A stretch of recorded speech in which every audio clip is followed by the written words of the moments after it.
we go forward. It's time for the next keynote speaker, which is Professor Mykola Trofymenko. We have a keynote speak on education as a foundation for sustainable peace in Ukraine and Europe. And I think our keynote speaker is on site in Kyiv. So we leave the word and the floor to you. And we're very much welcome to the conference. Thanks for participating. Dear friends, thank you very much for this invitation. Actually, it's a great honor for me to speak after our ambassador to Sweden.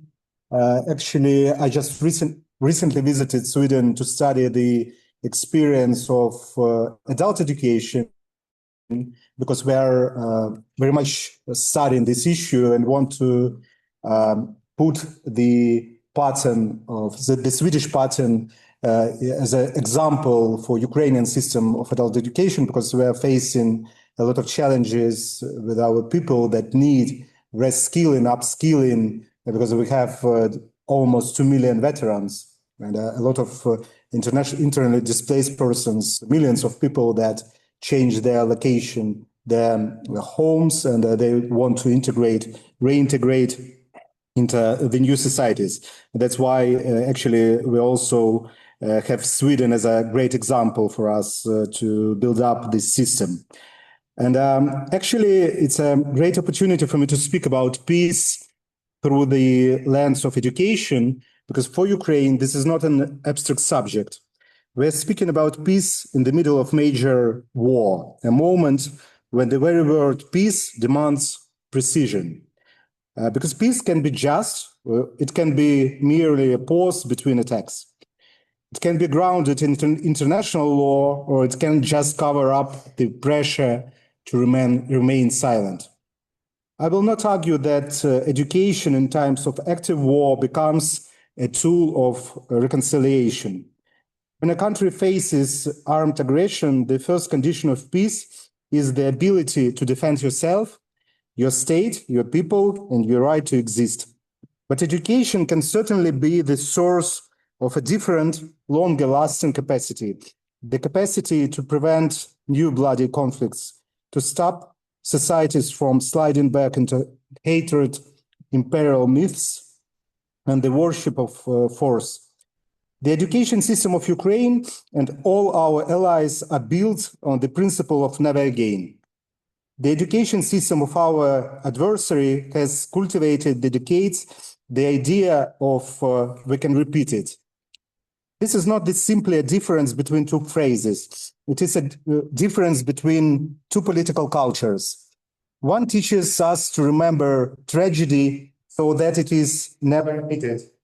The other transforms tragedy into a resource mobilization, a language of threats and a justification for new aggression. Lasting peace does not emerge by itself after a ceasefire.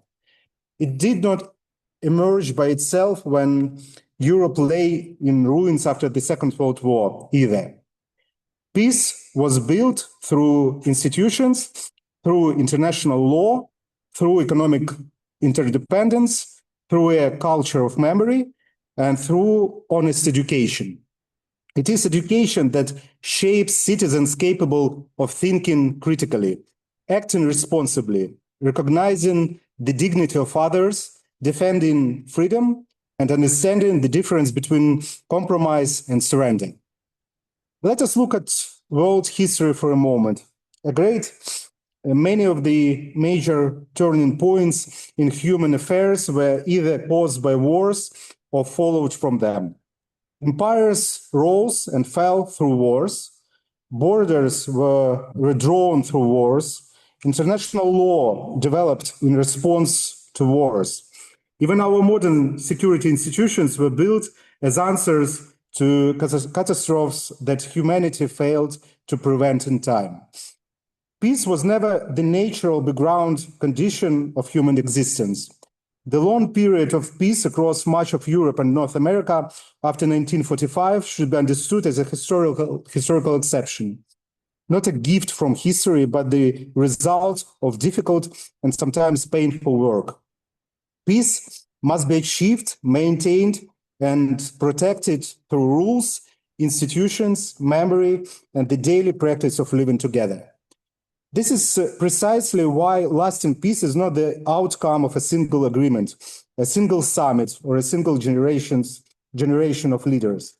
It is a long social undertaking, and education performs a significant share of that work. Lasting peace begins where a society has the capacity to resolve conflicts without violence, where it can protect human dignity, recognize the rights of others, and at the same time refuse to surrender its own freedom. This is not a naive dream of a world without disagreements. Democratic societies always have conflicts, political, social, economical, and moral. The question is whether they have the tools to prevent those conflicts from becoming destruction.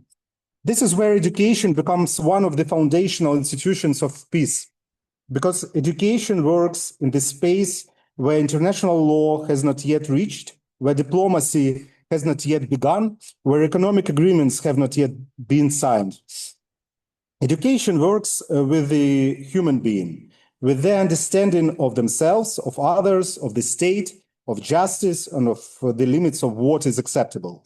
A child first learns to live alongside others, not in negotiations or in court. They learn it in the kindergarten, in the classroom, in the schoolyard, in their relationship with the teacher, with the peers, with the rules. That is where a very basic understanding takes shape, that another person has dignity, that rules exist not to humiliate, but to protect, that force is not the only argument, that truth matters. Later, school adds the language of more complex thinking. History teaches children to see cause and effect, not just heroic myths. Literature provides the experience of another perspective. Civic education explains how rights, institutions, participation, and the responsibility function. Mathematics and the natural science discipline the mind. They teach evidence-based reasoning, verification, and healthy skepticism towards arguments that sound convincing but lacks substance. This may sound very practical. That is because it is. A person who knows how to check facts is less influenced by propaganda. A person who understands history is less easily persuaded by imperial stories about the same people or historical territories. A person who experiences respect at school is more likely to respect others in adult life.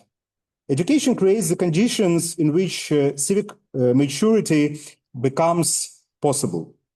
And the opposite is equally true. Education reduced to mechanical memorization, fear, a cult of victory, and hatred of the other can be deeply dangerous.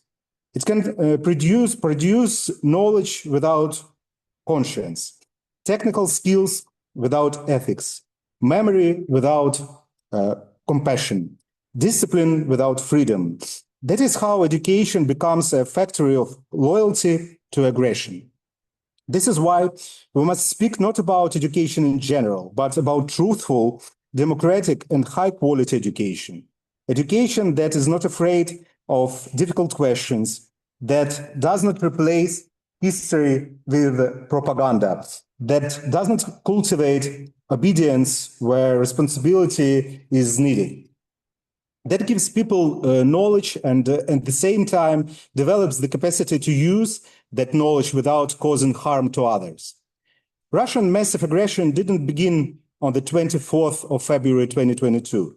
It was prepared over many years through language, through myths, through textbooks, through television programs, through political cults, through a distorted memory of the Second World War, through contempt for neighboring nations, and through the conviction that the law of force overrides the force of law. A myth always precedes a tank. A lesson taught in school, one that explains to young boy why it is supposedly acceptable to destroy someone else's home, always precedes a missile strike that this boy will launch when he grows up. This is precisely why Ukraine's response cannot be only military, diplomatic, or legal. All of those responses are critically necessary, but alongside them, there must be an educational response. We must raise a generation that understands the value of freedom without romanticizing war, a generation that is capable of defending a state without glorifying violence, a generation that remembers its losses without allowing trauma to become the sole content of the future. And when we speak about the long educational trajectory from early childhood through school, from vocational training to the first workplace, it is natural to turn to the stage that works with a person who is already formed, yet still very open. A person who is beginning to make independent decisions, who is choosing a profession, defining their political position, and learning to think not by following instructions, but by taking responsibility. I'm speaking about higher education. The university in a democratic society has never been merely a place for the transfer of knowledge. Yes, it trains doctors, engineers, teachers, lawyers, public administrations, diplomats, and economists, but its deeper function is to teach people to work with complex ideas. And that is precisely what matters for lasting peace. Because where wars often begin where a society loses the capacity for complex thought, where history is replaced by myth, where law is replaced by an executive order, where science is replaced by propaganda, where discussion is replaced by loyalty, where the university no longer asks questions, but only repeats the answers that are permitted. We see this clearly in the case of Russia. The aggression did not emerge from a vacuum.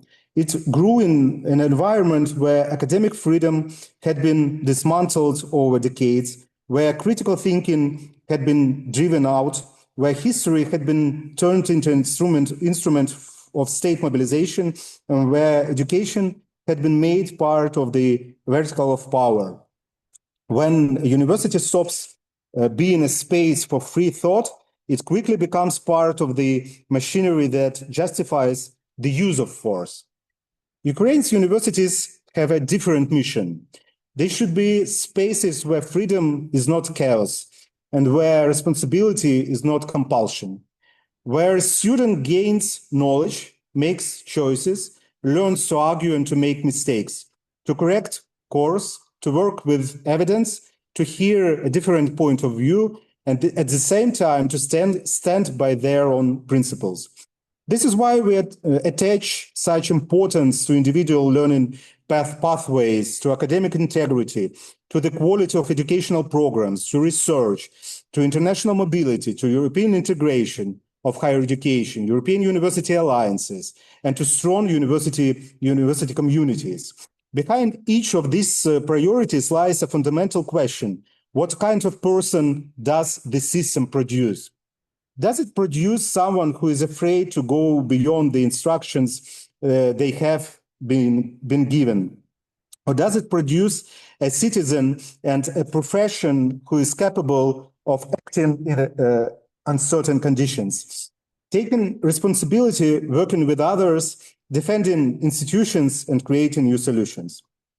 We need specialists who will rebuild infrastructure, teachers who will work with children who have lived through trauma, lawyers who will deal with war crimes, reparations and European law, engineers, energy professionals, architects, psychologists, administrators, researchers, security experts, people who are equipped not only to address the consequences of war, but to build the foundations of future resilience.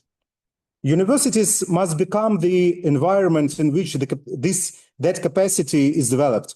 through student self-governance, through honest assessment, through research, through international partnerships, through joint projects with communities, businesses, governments, and civil societies. Through academic freedom, which is not a privilege of the professor or the researcher, but a condition for the pursuit of truth. And here we return to the theme of peace. Lasting peace is impossible without truth. A society that has no institutions capable of seeking truth becomes easy prey for manipulation. A society that doesn't trust knowledge begins to trust fear.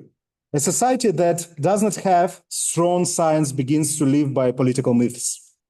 And myths, as our experience has shown us, can be no less dangerous than weapons. Universities are therefore part of the infrastructure of lasting peace, just as courts, parliaments, diplomatic services, media, civil society organizations, and local governments are. They do not sign peace agreements, but they shape the people who will later write laws, conduct negotiations, manage communities, teach in schools, provide medical care, build, research, make decisions, and keep a democratic state functioning. And democracy, let us be honest, does not sustain itself. It must be constantly taught, practiced, explained, and defended. It is tiring, it is slow, it doesn't always offer simple or immediate answers, but it is democracy that gives a society the chance to prevent conflict from becoming violence and to prevent force from becoming the only political language. For Ukraine today, higher education must help the country endure, recover, and not lose its democratic quality in the course of this struggle. Because it is possible to defeat an enemy on the battlefield and still end up with an exhausted, divided, and distrustful society. We must win this war and emerge from it stronger as a political community. This is the point at which education moves out of the category of social services and into the category of national security. Education develops human capital. It supports the economy. It restores people's sense of the future. It gives veterans, internally displaced persons, young people, and adults changing careers a real instrument for returning to active life. It helps society not to remain trapped in trauma, but to transform the experience of war into a responsible political memory. And this brings us to the central conclusion. Peace cannot be taught in a single lesson. You cannot issue a decree on lasting peace and expect society to become resilient automatically. You cannot replace education with the declarations, however well worded. Peace functions only when it enters daily practice, in the way a young child learns to interact with others, in the way a pupil understands history, in the way a student challenges a professor, in the way a scientist tests a hypothesis, in the way a citizen relates to law, to freedom, to dignity, and to responsibility. Lasting Peace is an educational project that spans generations. It doesn't end with victory. After victory, it may well become more demanding still, because then the question will not only be about rebuilding bridges, schools, universities, laboratories, roads, and energy system. It will be about rebuilding trust, about bringing people back, about the reintegration of those who lived under occupation, about supporting veterans, about working with the children who grew up to the sound of air raid sirens, about having honest conversations with those who lost their homes, their loved ones, and their sense of safety. Institutions, communities, international partners, and civil society will all be needed for this. But without education, that work will lack depth. Because education provides the language through which society makes sense of its own experience. We must teach the next generation not only to remember this war, we must teach them to understand why it becomes possible, how the aggressors' politics function, how propaganda prepares the ground for violence, how weak institutions open the door to aggression, how freedom requires not only an emotional commitment, but competence. Education is the foundation of lasting peace, is therefore a governing political and civilizational framework for difficult daily work. Ukraine today is defending not only its own territory. Ukraine is defending the right of Europe and the entire democratic world to believe that law matters, that freedom matters, that education matters. And this is precisely why, when we speak about lasting peace, we must speak about nursery schools and primary schools, about vocational education and universities, about science, about teachers and lecturers, about students and researchers. Because peace doesn't become real when it is proclaimed. It becomes real when a society learns to nurture it through daily, patient, and deliberate work. Thank you very much. Thank you very much. Dr. Trofymenko, we are extremely grateful for your speech, and we've got some time for several questions. I suggest to do like we have done yesterday. Our friends in Sweden, have you got any questions to the Deputy Minister of Science and Education? Please. Thank you very much. Thank you very much, Vice Minister. Very interesting speech. Let me see on my side if we have any. Yes, we do. Just a second. Yes, good morning. Thank you, Mr. Vice Minister, for a very interesting speak. I was a bit curious if you could elaborate and expand on the question of course, I understand that the war experience, the current ongoing war is essential, but what do you see as your main challenges, both on the short term and in the long term, to achieve such an education system in Ukraine that you are that you have presented and your ideas for it? So that is my first question about it might be social, structural, cultural challenges, political challenges. Could you expand on that?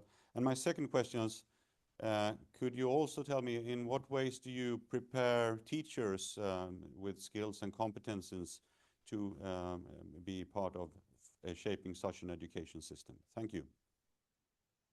Thank you very much for these questions. Of course, for us, the biggest challenge is war, and for the Minister of Education and Science, the hugest challenge is to secure our pupils, our students in the frontline regions, because as our ambassador mentioned, we are building now hundreds of underground schools. We're building shelters at the universities and underground campuses. We invest a lot in the research infrastructure of our universities to foster the research and to keep our researchers and our academia inside the country, because understand that the biggest challenge for Ukraine now is to have these connections with our people that are spread all over the world. We have millions of Ukrainians in Europe, and the challenge for the government is to keep these links. And of course, we wait for these people back, and we want them back because we need to reconstruct, to rebuild our country. And of course, through education, we're trying to keep these links. Actually, I'm from Mariupol, this destroyed city in the first weeks of war. And actually, I was 8 months ago a rector of Mariupol State University. My university is now displaced, and it works from Kyiv. And actually, we have more than 40 displaced universities in Ukraine. And this is a new phenomena when through these universities, Ukraine keeps our people from the now occupied territories in our informational and cultural and other connections with our country. And this is also a huge challenge for our education system, because we have tens of schools that still work online with our pupils that are on the occupied still and that are displaced in other countries. So in all these challenges, we need to keep quality. We need to keep as much offline education as we can. And this is our actually great point to return our pupils and our students to the classrooms, because we believe that the quality education can be reached only through offline or blended education. I visited our frontline regions, the Kharkiv, Sumy, Zaporizhia, Dnipro, and we have great examples of how our education system reacts. And we transform this infrastructure, and we actually in the underground school, parents are convinced and they are sure that their children are in safe while they are studying at school. This is something difficult to explain. And this is everything explains this phenomena of Ukrainian resilience. And the other issue and the other question you asked, this is about our standards. We are changing our main standards of all our educational programs now. And we're preparing the standards of new generation, where we have the competences of defense, of civil defense, of resilience, put into all the programs that we teach at schools and at the universities, because these are the strong parts of Ukrainians, and actually this is what Europeans can study from us. I think that the standards and the new generations of teachers will put these competences in the fundament of all the Ukrainian citizens, and it will be also our input into the future development of our country after the victory. We are very sure about it. I think this is it. Thank you. Thank you for the question. Probably one more question from Sweden. I do have one if the audience doesn't have one. Okay, I go. No one else? Okay, thank you again, Vice Minister. This is Daniel Selander, Political Science Department at Linnaeus University. I have a question that I thought of at home before I came to the conference, and that is the role of Russian universities to combat Russia's autocracy and Putin's tyranny. From an academic point of view, do you see any chance that Russian universities today could be a small pocket of hope for resistance towards Moscow, or are they totally state-controlled and regulated by the autocracy in Moscow? And a second question is, how do you think Swedish universities, European Union universities, and Ukrainian universities should relate to Russian universities today? Should we, in any shape or form, cooperate with Russian universities to undermine autocracy in Moscow, or are we only supporting the regime if we do collaborate with Russian universities? Thank you. Thank you very much. We want to believe that they have still some parts of academic freedom and of freedom of all the freedoms, actually. But I have an example from my expertise and my experience. As I mentioned, I was rector of Mariupol State University, and it is now in Kyiv because our academia moved here. And actually, I'm very proud that 95% of our staff and academia remained with Ukraine. And but Russians, after they occupied Mariupol, they tried to very much find me, actually, to put me in charge of the Russian proxy of Mariupol University, and they immediately organized Federal Mariupol University, the only one accepted in the auspices of the Ministry of Education and Science of Russian Federation, the only one on the territory of the so-called Donetsk People's Republic. So they use universities as their propaganda institutions and as their institution to attract young people, to keep them on the occupied, to attract young people from the Russian territories, because they gave some crazy money as a salaries to the academic staff. They gave these scholarships to the students to keep them and to make Mariupol Russian city. Because what is it actually? As the use of universities as an instrument of their aggression. And this is not acceptable. That is why I do believe that we must block all the cooperation with these universities, because they don't have, they are not universities as in European understanding.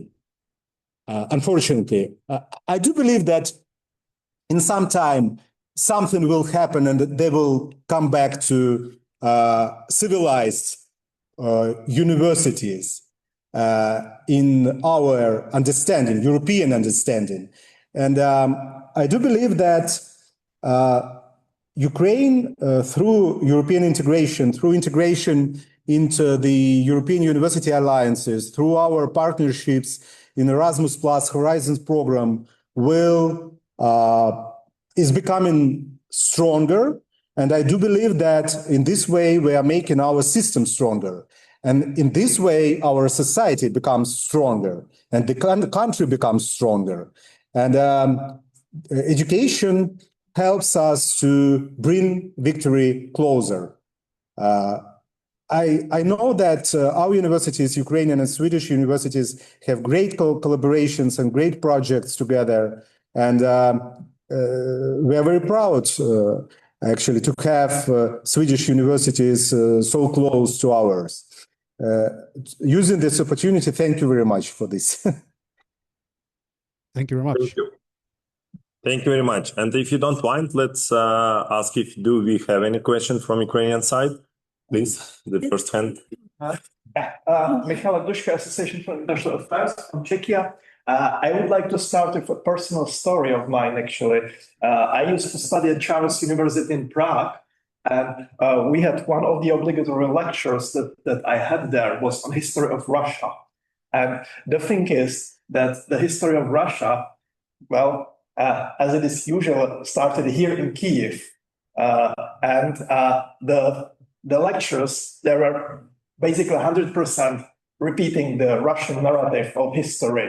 And I have a lot of such stories from the university in Prague that, for example, before the First World War, like Kyiv, Odessa, and other Ukrainian cities were considered as a natural part of Russia, whereas, for example, Warsaw, which was also part of Russian Empire, wasn't. So in this regard, I wanted to ask you if you have any strategy how to tackle this spreading of these Russian narratives abroad, or the persistence of those narratives. Thank you. Thank you very much. It's actually a very much important issue we're dealing with. And luckily, we do have our First Lady of Ukraine very much engaged in these issues. He is the patron of our project to found Ukrainian studies all over the world at the universities. And we want to split the traditional understanding of us, the framework of Slavic studies or Russian studies, because Ukraine is usually is in these studies together with Russia and very much influenced by imperial understanding of Russia, of history, actually, and from the Russian perspective. And we actually opened a lot of we have a lot of universities all over the world, from Japan to the United States and through the South America that joined this initiative. And we want the world to know the truth, because it's not our task to use these chairs or these studies as a propaganda, but to bring truth to the people. And I think this initiative, supported by our Ministry of Education and Science and by the Ministry of Foreign Affairs, supported by the embassies of Ukraine all over the world, and by the universities all over the world, actually. I think that Taras University is also joined this initiative. So I think little by little we will build up this project, and it will be very much successful. And one of the biggest tasks is to fight Russian propaganda. As you know, they have a huge infrastructure to influence the world and the universities through their humanitarian, through their different Russian World Foundation, and with the billions invested in these issues, because they do believe that through these initiatives they can build some people that will support them all over the world, that will influence their governments. And actually, they proved that sometimes it can be so. And in this way, Ukrainian initiative, of course, it's not so huge in sense of money, but it's very much important. And we are very proud that it is supported by the world universities. So I think that this project will be a good answer to Russian threats. Thank you very much. We are a little bit out of time.